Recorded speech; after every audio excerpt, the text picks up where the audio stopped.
Bonsoir à toutes et à tous et merci de rester fidèles au programme du soir sur New World Info. Bienvenue à ce deuxième numéro de Regard croisé de la semaine. Comme d'habitude, 4 sujets à aborder au cours de cette émission. Nous commencerons par le Sénégal avec l'introduction des langues nationales dès les cours élémentaires à la prochaine rentrée scolaire. Après, nous irons au Niger où le président Mohamed Bazoum a limogé son chef des armées. Il a été remplacé aussitôt par un autre général. Nous en parlerons également.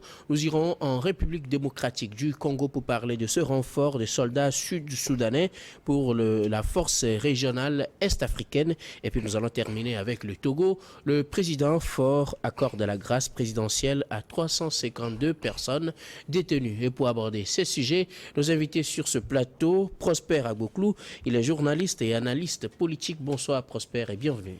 Merci d'être invité et surtout bien des choses à tous ceux qui nous suivent en ce moment à travers le monde entier.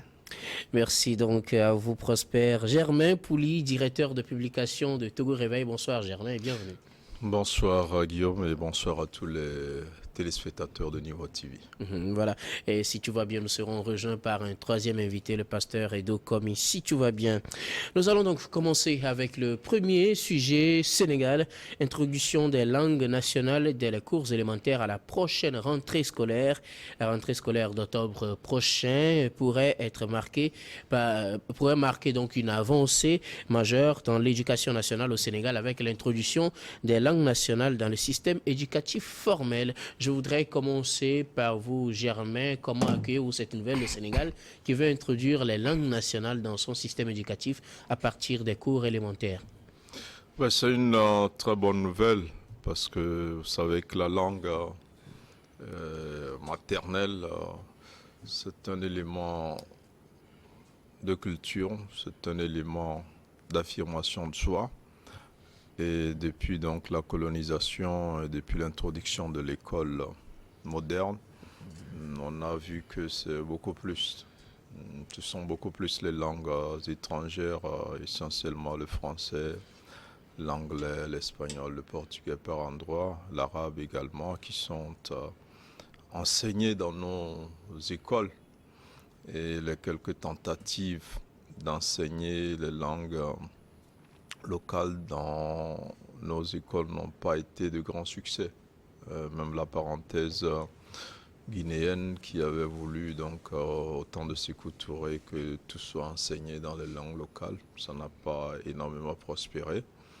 Et aujourd'hui, je crois qu'on revient à cette nécessité-là, donc dès le bas âge déjà, de faire en sorte que cet élément de culture qui fabrique aussi l'identité, cet élément-là entre en jeu déjà au bas âge. Et le Sénégal, qui est un pays qui a l'habitude de s'affirmer, en tout cas au niveau de la langue nationale, vous savez que là-bas, le Wolof est une langue qui est parlée aussi bien que le français, peut-être même un peu plus, et choisit aujourd'hui d'intégrer une vingtaine de langues codifiées dans l'éducation. Sur les 25 langues que compte le pays, il y a une vingtaine, environ 22 qui sont codifiées, c'est-à-dire qui sont écrites et qui pourront donc progressivement, après une période d'essai d'une dizaine d'années, dès la rentrée prochaine, comme vous l'avez dit, commencer par être enseignées. Pour moi, c'est une chose formidable, et pourvu que donc tous les mécanismes soient mis en place pour que cette expérience soit assez fructueuse et qu'elle puisse l'être dans plusieurs pays qui, on l'espère, vont emboîter le pas au Sénégal et à certains pays comme le Mozambique aussi, qui avaient déjà enclenché une telle introduction dans son système éducatif. Ok, merci Germain. Je me tourne vers vous. Prosper, les langues nationales du Sénégal dans le système éducatif de façon formelle à partir de la rentrée prochaine. Oui, vous savez, le Sénégal, dès le départ, depuis 1816, après l'arrivée donc du premier enseignant dans la zone francophone, a essayé, je dirais, cette tradition-là en voulant d'abord instruire l'enseignement par rapport au LOF, la langue. Il faut quand même noter qu'il y a pratiquement 90% des Sénégalais qui parlent cette langue, qui est naturellement, je dirais, l'identité de près de 40% donc, de la population sénégalaise. Et il ne faut pas quand même, jamais vient de le dire, ignorer que la langue en soi transmet l'identité culturelle. C'est à travers je dirais, cet élément essentiellement qu'on se reconnaît dans une communauté. Et j'ai l'impression que quand on fait un peu l'analyse autour donc, des apprentissages dans le monde, les pays qui traditionnellement utilisent leur langue maternelle, pour moi, sont les pays qui sont des pays développés. Vous faites un tour, par exemple, en Inde, ils parlent l'indien, le français parle le français, l'anglais, c'est l'anglais, l'allemand, c'est l'allemand, l'italien, le portugais. Et en Afrique, vous allez voir, par exemple, le Swahili, qui est parti de rien, mais qui est devenu une langue tellement diversifiée, parlée en Afrique. Donc, je crois que Germain l'a dit, on a codifié un certain nombre de langues qu'on peut écrire, interpréter, qu'on peut parler, qui disposent donc des signaux, de l'alphabet, tout ce qu'on veut, on peut ajouter. Donc je crois que le Sénégal, comme je l'ai dit, est déjà dans la tradition.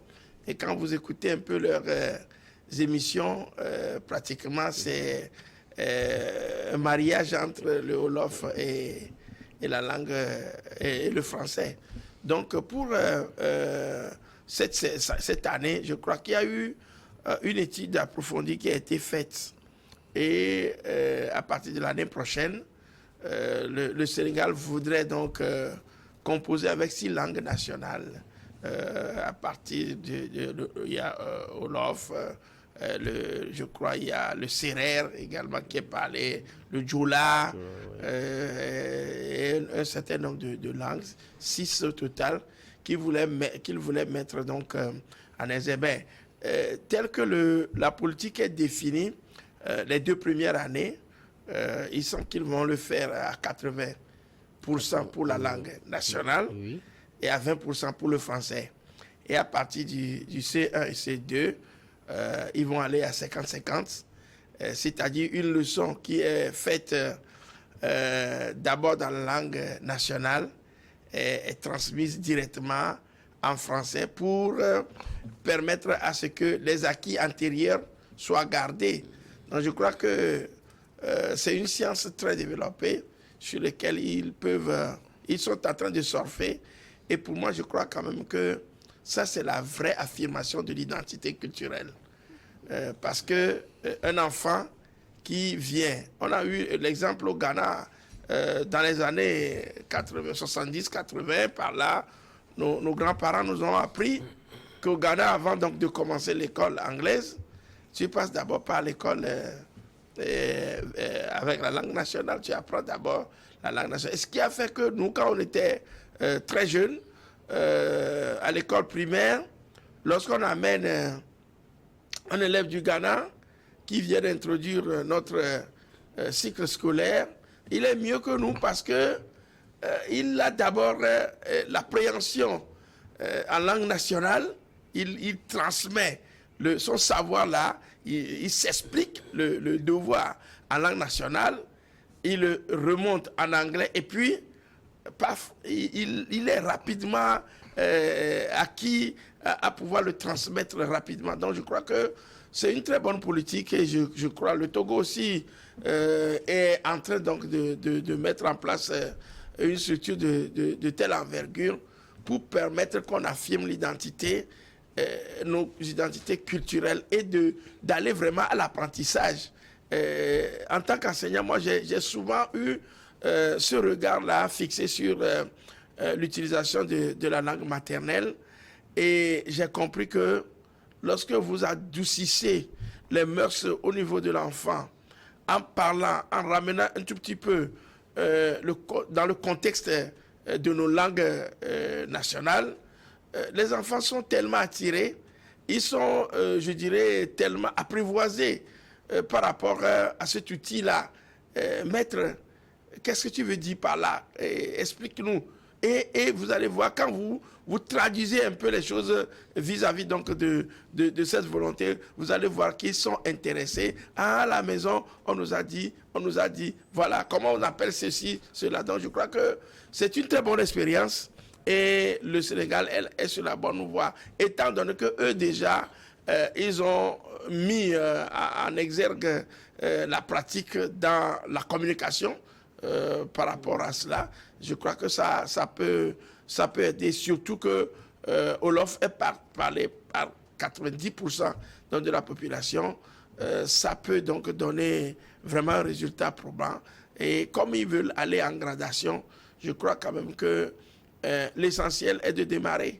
Et on verra après, justement, pour moi, l'affirmation de l'identité compte beaucoup.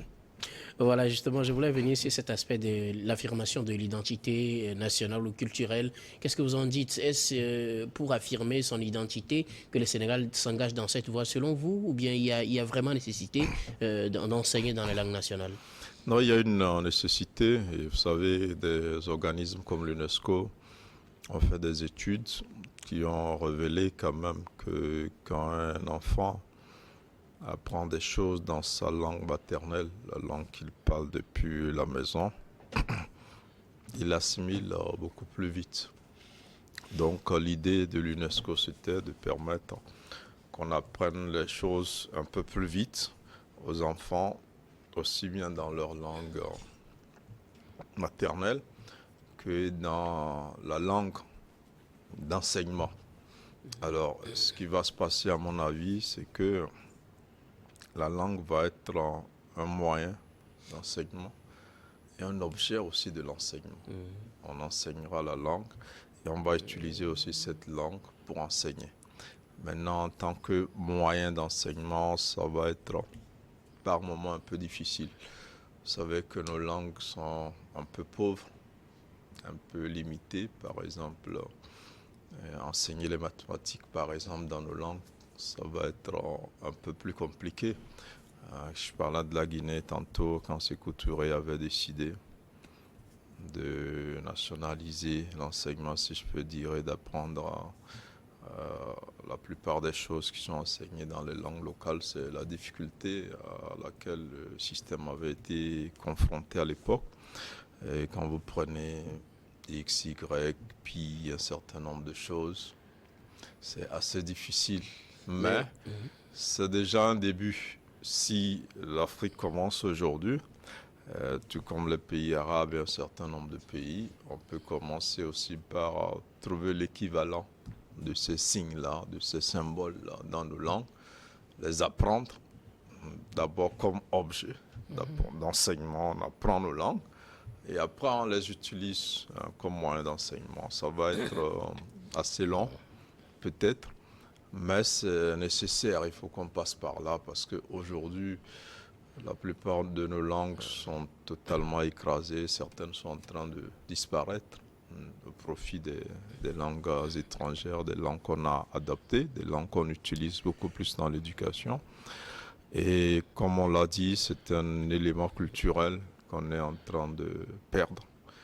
Et c'est pas trop tôt aujourd'hui que les États se réveillent et donc adoptent. Vous allez voir que dans la nouvelle constitution malienne qui a un projet aussi, ils ont inséré les langues locales comme langue officielle au Mali. C'est un réveil qui se fait sur le plan continental et ça nous permet d'exister au moment où plusieurs langues montent en puissance, des langues comme l'anglais qui est la plus parlée, l'espagnol qui arrive. Après, il y a l'arabe aussi qui monte, le chinois qui aujourd'hui, avec la puissance économique de ce pays, fait aussi que cette langue en dehors des Chinois eux-mêmes qui sont assez nombreux, donc est en train de s'étendre. Et nous, nos petites langues, entre guillemets, si on ne les enseigne pas, il est à parier que dans les années qui viennent, plusieurs de nos enfants auront des difficultés à parler déjà leur propre langue. Et donc, c'est un grand élément culturel qui disparaît. Donc, je pense que le Sénégal fait bien de le faire comme ça. La langue comme objet d'enseignement d'abord et plus tard moyen d'enseignement. Et si on le fait comme ça, on pourrait peut-être aller de l'avant et espérons vraiment que ça connaisse un succès. Et Prosper l'a dit, je pense qu'ils vont commencer par 6, mais l'objectif c'est d'arriver déjà à la vingtaine qui a été codifiée. À 22. Sur 25 qui sont déjà codifiés. Après aussi, c'est de codifier les autres langues qui ne le sont pas. Dans certains pays comme les nôtres, il y a eu assez d'avancées à l'époque, surtout sur le plan religieux où des livres célèbres comme la Bible ont été traduits dans des langues locales. Et donc, c'était une grande avancée. Mais après, je crois que on n'a pas beaucoup évolué, ça sera l'occasion donc de revenir pour valoriser nos langues et les utiliser après comme moyen pour éduquer donc nos enfants.